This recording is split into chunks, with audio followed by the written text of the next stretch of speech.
Everyone, welcome to Dinesh Science Solutions DS2. Okay, so we are here in the first part of this lesson or first lesson, that is the laws of motion. Laws of motion ये अपन ने lesson यहाँ पर start किया है. Okay, and we are looking for the NLM, that is a Newton's laws of motion. ठीक है, Newton's laws of motion हम यहाँ पर स्टडी कर रहे हैं, जो कि अपने को काफ़ी ज़्यादा कॉम्पिटिटिव एग्जाम्स के अंदर पूछा जाता है. ठीक है, सो न्यूटन्स लॉज ऑफ मोशन, जिसके अंदर अपन ने first law of Newton complete कर दिया है. Okay, so Newton's second law of motion क्या है, इसके बारे में भी हमने कई सारे पॉइंट्स कल के लेक्चर में यहाँ पर कवर किए थे. ठीक है, उसका मैथमेटिकल पार्ट अपना यहाँ पर रह चुका है, वो अपन यहाँ पर कवर करेंगे. Okay, and Newton's third law of motion क्या है, वो भी अपन यहाँ से कवर करने का ट्राई करेंगे. Okay, so let us see over here Newton second law of motion. इसका स्टेटमेंट मैंने यहाँ पर लिख रखा है. इस स्टेटमेंट को कल मैं यहाँ पर आपको एक्सप्लेन कर रहा था, काफ़ी ज़्यादा मैंने आपको इसको एक्सप्लेन करके बता दिया था. फिर से हम इसको देखेंगे और इसके आगे का पार्ट यहाँ पर कवर करेंगे. सो let us see the rate of change of. देखो, जैसे कि मैंने आपको पहले ही कहा है, फिजिक्स या फिर केमिस्ट्री के अंदर रेट अगर वर्ड आता है तो वहाँ पर क्या है, टाइम का कुछ ना कुछ कॉन्सेप्ट है. ठीक है, वहां पर टाइम का कुछ ना कुछ लेना देना है, टाइम का वहां पर रिलेशन है. ठीक है, ओके. Change of momentum. ठीक है, चेंज मतलब जब भी मैं आपको बोलूंगा फिजिक्स या फिर केमिस्ट्री के अंदर चेंज, मतलब आपको वहां पर लगाना रहेगा डेल्टा या फिर डी और डेल्टा, ऐसा है वहां पर, ऐसा आपने कंसिडर करना है उस मैथमेटिकल स्टेटमेंट्स के अंदर. Okay, of momentum. Okay, momentum क्या होता है, कल मैंने आपको बताया था. Okay, momentum is denoted by the letter P. Okay, momentum is denoted by the letter P and momentum is the product of, मतलब multiplication होता है किसका, mass and the velocity का. Okay, so P is equals to mv. This is a simple relation for the momentum. ये momentum का क्या है, simple relation है. Momentum is defined as the product of mass and the velocity. So mass and velocity का product होता है momentum. ठीक है, कल मैंने आपको ये समझाया भी था. सबसे पहले अपन ने यहाँ पर कंसिडर किया था दो बॉडीज है जिनके मासेस डिफरेंट है. पहली बॉडी का मास 5 kg है, दूसरी बॉडी का मास 10 kg है. दोनों भी बॉडीज का वेलोसिटी सेम है, 10 मीटर पर सेकेंड, 10 मीटर पर सेकेंड. कौन से बॉडी को अपने को स्टॉप करने के लिए ज़्यादा फोर्स लगाना पड़ेगा?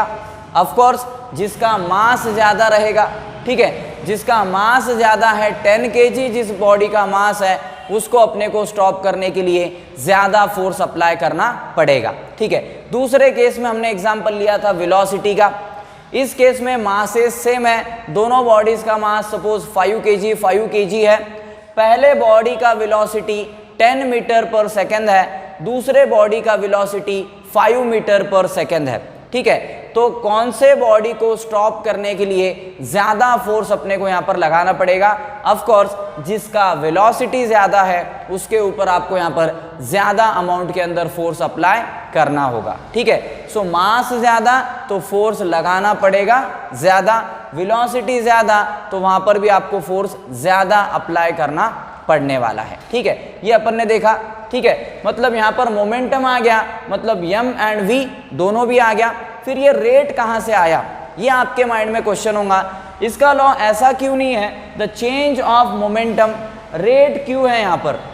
क्योंकि रेट भी यहाँ पर डिपेंड करता है फोर्स के ऊपर. कैसे समझते हैं, एक सिंपल एग्जाम्पल से.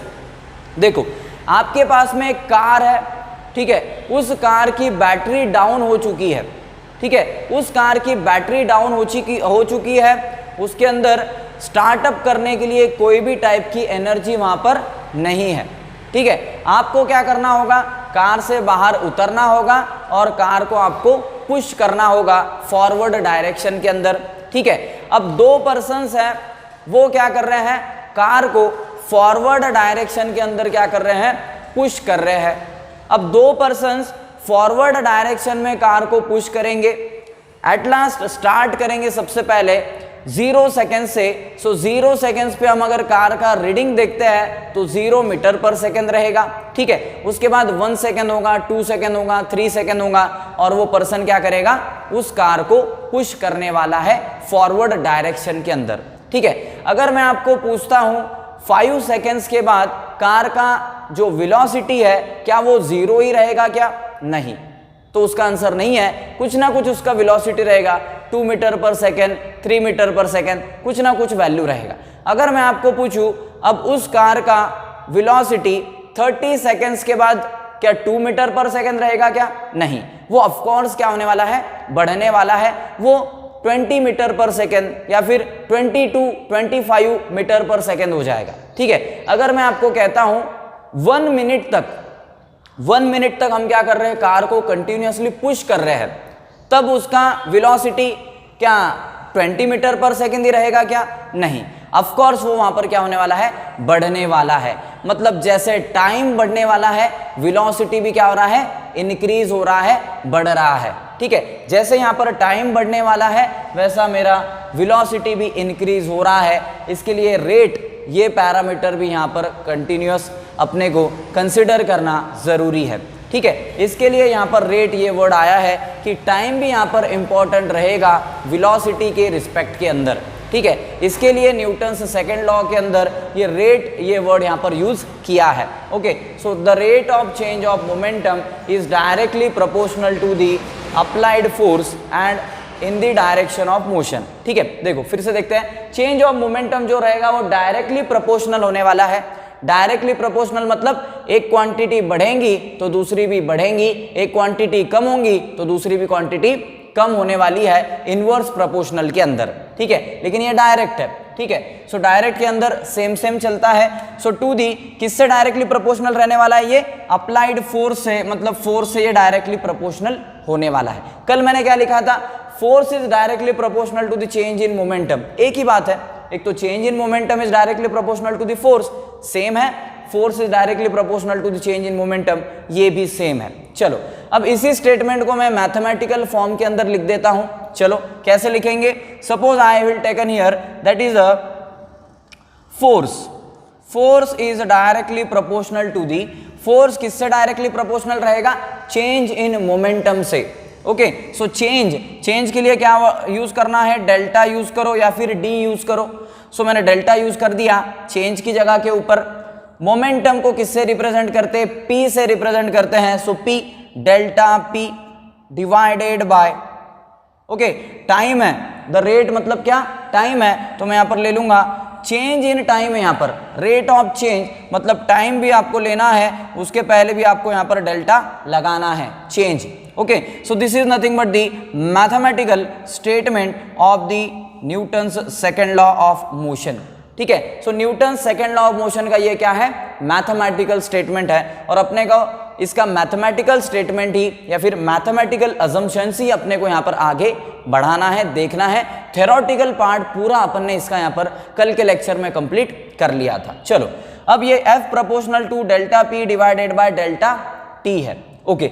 अब जब भी फिजिक्स के अंदर ये प्रोपोर्शनलिटी का साइन आता है और आपको उसको इक्वल टू के अंदर कन्वर्ट करना होता है तो आपको वहां पर कांस्टेंट यूज करना होता है। We have to take the simple constant is there, ठीक है। आपको वहां पर सिंपल एक कांस्टेंट कंसीडर करना पड़ेगा, जो कि मैं यहां पर कंसीडर करूंगा k इज अ कांस्टेंट, ठीक है। So f which will be is equals to, अब इज इक्वल्स टू का साइन मैं लगा सकता हूं क्योंकि ये प्रोपोर्शनलिटी का साइन रिमूव करके मैं यहां पर कांस्टेंट k यूज करने वाला हूं, okay. So f is equals to k, ठीक है। प्रोपोर्शनलिटी का साइन रिमूव किया, इक्वल टू का लगाया तो कांस्टेंट लेना पड़ता है, k क्या है, कांस्टेंट है। बाकी का इक्वेशन एज इट इज रहेगा। सो that is a delta p divided by delta t, ठीक है। अब इन डेल्टा के जगह के ऊपर मैं d भी यूज कर सकता हूं। d मतलब क्या, चेंज, डेल्टा मतलब क्या, change. So dp divided by dt लिख सकते हैं क्या, लिख सकते हैं। So f will be equals to k dp divided by dt लिख सकते हैं हम, yes, okay. So f is equals to k dp divided by dt, ये इक्वेशन मैंने यहां से लिख दिया। चलो अब इस इक्वेशन को और भी हम मॉडिफिकेशन दे सकते हैं, मॉडिफाई कर सकते हैं। अब ये जो आपको यहां पर जो दिख रहा है p, इस P के जगह पे मैं क्या लिख सकता हूं, ऊपर देखो इक्वेशन के अंदर P is equals to mv है, so dp divided by dt, इस इक्वेशन के अंदर P का वैल्यू हम क्या रख सकते हैं, mv रख सकते हैं, है ना, क्योंकि P किसके बराबर है, मास एंड वेलोसिटी के इक्वल है, so P is equals to m into v हम लिख सकते हैं ऑफकोर्स यहाँ पर, ठीक है। सो मैं यहाँ पर लिखता हूँ आगे इस स्लॉट के अंदर, ठीक है। So F will be equals to d dt, okay, P के जगह पे क्या रखना है आपने, mv, सो मैं यहाँ पर mv को प्लेस कर देता हूँ, this will be the mv, okay. mv is nothing but the, this is a product, mass and velocity के प्रोडक्ट को हम क्या कहते हैं, मोमेंटम कहते हैं। चलो अब इस इक्वेशन के अंदर आपने क्या करना है, ये जो m है इसको क्या करो, इधर लिख दो, ठीक है। इधर क्या रह चुका है अपना k रह चुका है, इधर हम k लिख सकते हैं, इधर मैंने k ले लिया, ठीक है। अब ये m को क्या करना है, आपने इधर की ओर शिफ्ट कर देना है और v को d के बाजू में लिख देना है। क्यों लिख रहे हैं हम, आपको समझ में आएगा अभी, क्योंकि यहाँ पर एक फॉर्मूला जनरेट होगा, एक फॉर्मूला आपके सामने यहाँ पर क्रिएट हो जाएगा। देखो, so F will be equals to k, ये m इधर आएगा मल्टीप्लीकेशन में m, ठीक है, और यहाँ पर क्या होगा, ये d डिवाइडेड बाय dt है, क्या बचा यहाँ से, सिर्फ v बच रहा है, सो ये यहाँ पर आ गया मेरा v, okay. So dv divided by dt यहाँ पर रह जाएगा, okay. So F is equals to k into m dv divided by dt, ये यहाँ पर इक्वेशन प्रिपेयर हो रहा है, ये इक्वेशन यहाँ से बन रहा है, okay. This is a simple equation. अब देखो आपको अगर पता होगा, सो ये dv डिवाइडेड बाय dt क्या होता है, dv डिवाइडेड बाय dt, अब मैं इसको वर्डिंग के अंदर पढ़ता हूं, change in velocity divided by change in time. d मतलब क्या, चेंज, v मतलब क्या, velocity, change in velocity divided by change in time. So change in velocity divided by change in time, ये क्या होता है, this is nothing but a simple acceleration, ये होता है acceleration. So change in velocity divided by change in time is known as a simply acceleration, ठीक है। सो change in velocity divided by change in time, इसको ही हम कहते हैं acceleration, okay. So change in velocity divided by change in time, this is known as a simply acceleration. So we will take this simple formula as a a only, okay. So let us see, that is a F is equals to k m dv divided by dt can be taken as a simply acceleration, okay. So F, that is a force, which is equals to k is nothing but a simple constant, m is nothing but a simple mass is there, and a is a simple acceleration, ठीक है। सो dv divided by dt ये किसका formula है, ये acceleration का formula है, ठीक है। सो इसको मैंने क्या किया, a के अंदर ट्रांसफर कर दिया। इसके लिए हमने क्या किया था, यहाँ पर ये जो मास है इसको इधर की ओर शिफ्ट किया था, v को यहाँ पर मल्टीप्लाई किया, so that is F is equals to k m into a, okay. So force is equals to k m a, इस तरीके से अपने को यहाँ से एक इक्वेशन मिल सकता है, ठीक है। अब ये जो इक्वेशन है मेरा, इसके अंदर जो ये k है इसको हम क्या कर सकते हैं, निगलेक्ट कर सकते हैं, we can neglect this k because ये क्या है, मेरा कांस्टेंट है। सो मैं यहाँ पर क्या लिख सकता हूँ, F is equals to m into a, force is equals to mass into acceleration, this is one of the basic equation for the force, ठीक है। ये फोर्स के लिए क्या है, एक फंडामेंटल सिंपल इक्वेशन है, force is equals to mass into acceleration, ठीक है। देखो कहाँ से स्टार्ट किया था हमने स्टार्ट किया था Newton's second law of motion से, और इसको हमने मॉडिफाई करके F is equals to ma ये बनाया है। ये बहुत ही फेमस, बहुत ही सिंपल, बहुत ही जनरल रिलेशन है फोर्स का। So force is equals to mass into acceleration, this is a simple and fundamental formula for the force. तो ये सिंपल और फंडामेंटल फॉर्मूला है किसके लिए, फोर्स के लिए। सो फोर्स के लिए ये क्या रहेगा, मेरा सिंपली फंडामेंटल फॉर्मूला यहाँ पर रहने वाला है, ठीक है। सो ये क्या हो गया, मेरा Newton's second law of motion हो गया। यहाँ तक होता है Newton second law of motion mathematical form के अंदर, ठीक है। आगे बढ़ते हैं, अब हम देखेंगे Newton's third law of motion, ठीक है। Newton's third law of motion के बारे में अपने को यहाँ पर देखना है। So let us C,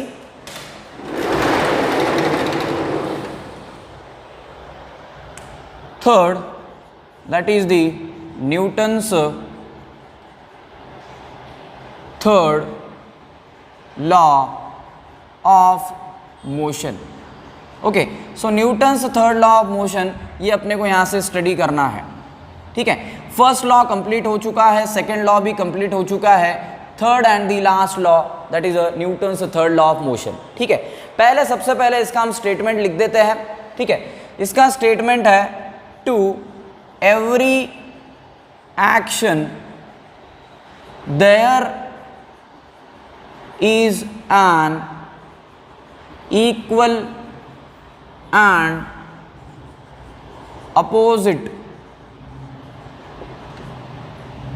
opposite force of reaction। इसमें कोई भी टाइप का मैथमेटिकल टर्म तो नहीं है, लेकिन थ्योरी बहुत ज़्यादा है Newton's third law of motion में।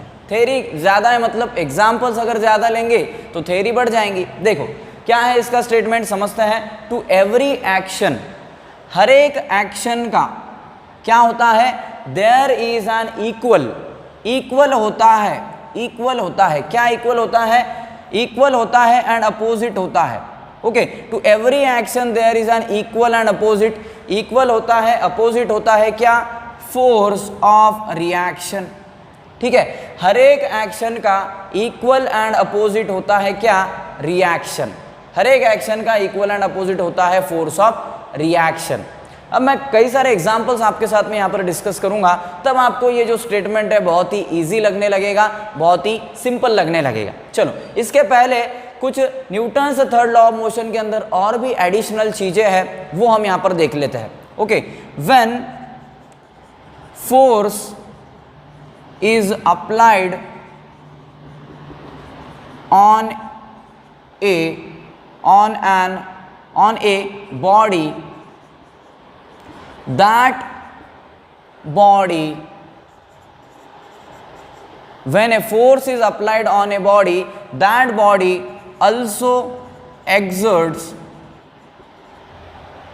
an equal amount of force on the first respective body but in opposite direction। देखो क्या लिखा है मैंने, सबसे पहले इसको जान लेते हैं क्या है।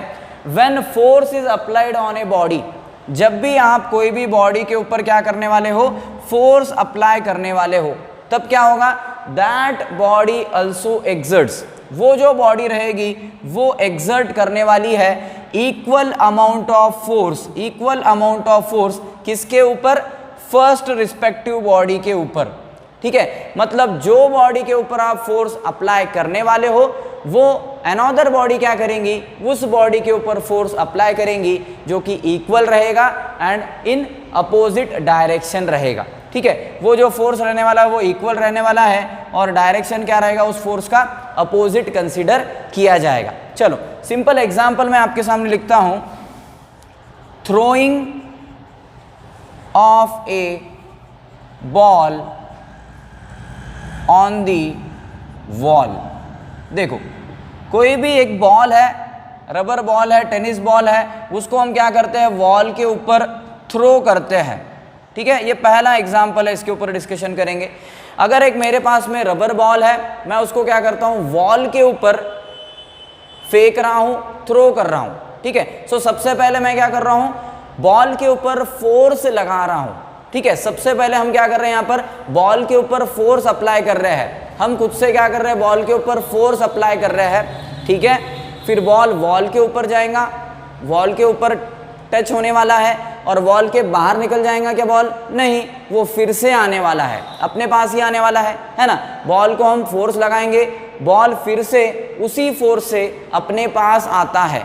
अपने पास क्यों आता है, क्योंकि जो वॉल है उस बॉल के ऊपर क्या करती है, फोर्स अप्लाई करती है, इक्वल फोर्स अप्लाई करती है, सेम फोर्स अप्लाई करती है, लेकिन उसका डायरेक्शन क्या होता है, अपोजिट होता है। ठीक है, सपोज मैंने एक बॉल लिया, उसके ऊपर 10 न्यूटन्स का फोर्स अप्लाई किया, फोर्स का यूनिट न्यूटन होता है। ठीक है, मैंने बॉल के ऊपर 10 न्यूटन्स का फोर्स अप्लाई किया, वॉल भी क्या करेंगी, उस बॉल के ऊपर 10 न्यूटन का फोर्स अप्लाई करेगी, है ना। इसको मैं लिख देता हूं, सपोज हमने फोर्स कितना लगाया, 10 न्यूटन, वॉल ने फोर्स कितना लगाया, 10 न्यूटन। सेम फोर्स लगाती है वॉल भी, लेकिन उसका डायरेक्शन क्या है, सामने की ओर ही लगा रही है क्या वो फोर्स, नहीं। वॉल बैक साइड में यहाँ पर फोर्स अप्लाई कर रही है, तो वो जो फोर्स रहेगा उसका डायरेक्शन अपोजिट रहेगा, इसके लिए वो नेगेटिव फोर्स रहेगा और ये पॉजिटिव रहेगा। ठीक है, सो हम प्लस 10 न्यूटन फोर्स अप्लाई कर रहे हैं बॉल के ऊपर, ठीक है, और वॉल क्या कर रही है, माइनस 10 न्यूटन यहाँ पर फोर्स एक्सर्ट कर रही है उसी बॉल के ऊपर। Okay, so this force is equal in magnitude but opposite in direction. ये फोर्स इक्वल रहेगा मैग्नीट्यूड के अंदर और अपोजिट रहेगा डायरेक्शन के अंदर। Second example, walking on A road. जब हम रोड के ऊपर वॉकिंग करते हैं, ठीक है, जब हम रोड के ऊपर वॉकिंग कर रहे हैं, चल रहे हैं, तब हम क्या कर रहे हैं एक्चुअली वहाँ पर, हम वहाँ पर अपने लेग्स के जो मसल्स है उससे क्या कर रहे हैं, हम फोर्स अप्लाई कर रहे हैं। किसके ऊपर, पाथ के ऊपर, रोड के ऊपर। ठीक है, रोड के ऊपर हमारे मसल से हम क्या कर रहे हैं, जो हमारे लेग्स के मसल है उससे हम पाथ के ऊपर फोर्स अप्लाई कर रहे हैं और फॉरवर्ड डायरेक्शन के अंदर चल रहे हैं, है ना, हम उसके ऊपर फोर्स अप्लाई कर रहे हैं। अब रोड भी क्या कर रहा है, अपने ऊपर फोर्स अप्लाई कर रहा है, पाथ भी क्या कर रहा है, अपने ऊपर फोर्स अप्लाई कर रहा है, लेकिन अपना फोर्स लगाने का डायरेक्शन फॉरवर्ड डायरेक्शन में है, फॉरवर्ड डायरेक्शन में है, सामने की ओर है, और रोड का फोर्स लगाने का डायरेक्शन बैकवर्ड है, अपोजिट डायरेक्शन में है आपकी मोशन से। मतलब आप सपोज 100 न्यूटन फोर्स अप्लाई कर रहे हो रोड के ऊपर, तो रोड भी आपके ऊपर 100 न्यूटन ही फोर्स अप्लाई कर रहा है, लेकिन उसका डायरेक्शन अपोजिट है। आप फॉरवर्ड डायरेक्शन में फोर्स लगाओगे, road upward that is a backward direction के अंदर वहां पर फोर्स अप्लाई करने वाला है। ठीक है, another example, suppose bullet fired from a gun. देखो, bullet fired from a gun. अब इस केस में ये जो सिनेरियो है, इस केस में और भी एक एडिशनल पॉइंट मैं यहाँ पर कवर करूंगा। So bullet fired from a gun. देखो, हम क्या करते हैं, गन से क्या करते हैं, बुलेट की फायरिंग करते हैं। ठीक है, आपने पिक्चर्स में देखा होगा, मूवीज के अंदर देखा होगा, बड़ी गन होती है, उसको शोल्डर के ऊपर रखा जाता है ना, शोल्डर के ऊपर रखते हैं हम और उससे क्या करते हैं, शूट करते हैं। अब गन बड़ी है, गन का मास भी ज़्यादा है as compare to the bullet. Bullet छोटी होती है, वो गन के अंदर होने वाली है। ठीक है, जैसे ही हम ट्रिगर दबाएंगे बुलेट उस गन के बाहर निकल जाएंगी। ठीक है, बुलेट उस गन के बाहर निकल जाएंगी, वो एक्सेलरेट हो जाएंगी, सामने की ओर जाएंगी, और आपकी जो गन होती है वो आपने अगर ऑब्जर्व किया होगा तो आपका जो शोल्डर है वो वहाँ पर बैकवर्ड साइड के अंदर शिफ्ट होता है। आपका जो शोल्डर है वो बैकवर्ड साइड के अंदर वहाँ पर स्टीफ हो जाता है और आपकी जो बुलेट है वो फॉरवर्ड डायरेक्शन के अंदर जाती है। ठीक है, मतलब आप क्या कर रहे हो, गन से उस बुलेट के ऊपर फॉरवर्ड डायरेक्शन में फोर्स लगा रहे हो, या फिर गन क्या कर रही है, बुलेट के ऊपर फॉरवर्ड डायरेक्शन के अंदर फोर्स अप्लाई कर रही है। ठीक है, लेकिन बुलेट भी गन के ऊपर बैकवर्ड डायरेक्शन के अंदर फोर्स लगा रही है, इसके लिए आपका जो शोल्डर है वो बैक साइड के अंदर स्टीफ होता है, बैक साइड के अंदर आ जाता है। ठीक है, ये उसके पीछे रीज़न है। लेकिन आप बोलोगे कि सर हम गन से क्या कर रहे हैं, जब गन से हम फोर्स लगा रहे हैं बुलेट पे, तो बुलेट काफ़ी ज़्यादा दूर जा रही है, तो हमारा शोल्डर काफ़ी ज़्यादा पीछे क्यों नहीं आता। ये इसके पीछे रीज़न क्या है, क्योंकि जो बुलेट है उसका मास क्या है, कम है, उसका मास कम है, इसके लिए वो ज़्यादा एक्सेलरेट होती है। ठीक है, और गन का मास ज़्यादा है, इसके लिए वो कम एक्सेलरेट होती है। मास एंड एक्सेलरेशन के बीच में इनवर्स प्रोपोर्शनल का रिलेशन होता है। अगर एक्सेलरेशन बढ़ेगा तो मास कम होगा, मास बढ़ेगा तो एक्सेलरेशन कम होने वाला है। दोनों के बीच में इनवर्स प्रोपोर्शनल का रिलेशन होता है। इसके लिए ये जो बुलेट है इसका जो हम फायरिंग करते हैं तो गन बैकवर्ड साइड में स्टीफ होती है और बुलेट फॉरवर्ड डायरेक्शन के अंदर यहाँ पर स्टीफ होती है। ठीक है, और भी इसके एग्जांपल्स हम यहाँ पर देख सकते हैं। सपोज एक लास्ट एग्जांपल यहाँ पर ले लेते हैं, दैट इज दी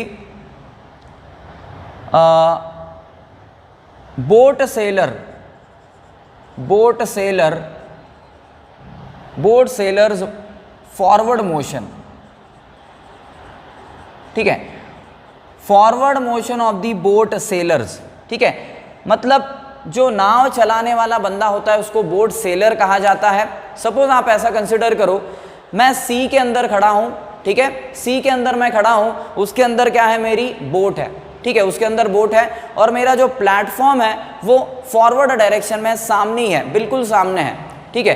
अब जाने के लिए वहां पर कोई भी टाइप के स्टेप्स नहीं है, कोई भी टाइप की सीढ़ियां नहीं है, क्या करना पड़ेगा, जंप करना होगा मुझे बोट के अंदर से प्लेटफॉर्म के ऊपर, ठीक है। अब मैं क्या करता हूं, मेरे बोट के अंदर से मैं फॉरवर्ड डायरेक्शन में जंप कर रहा हूं।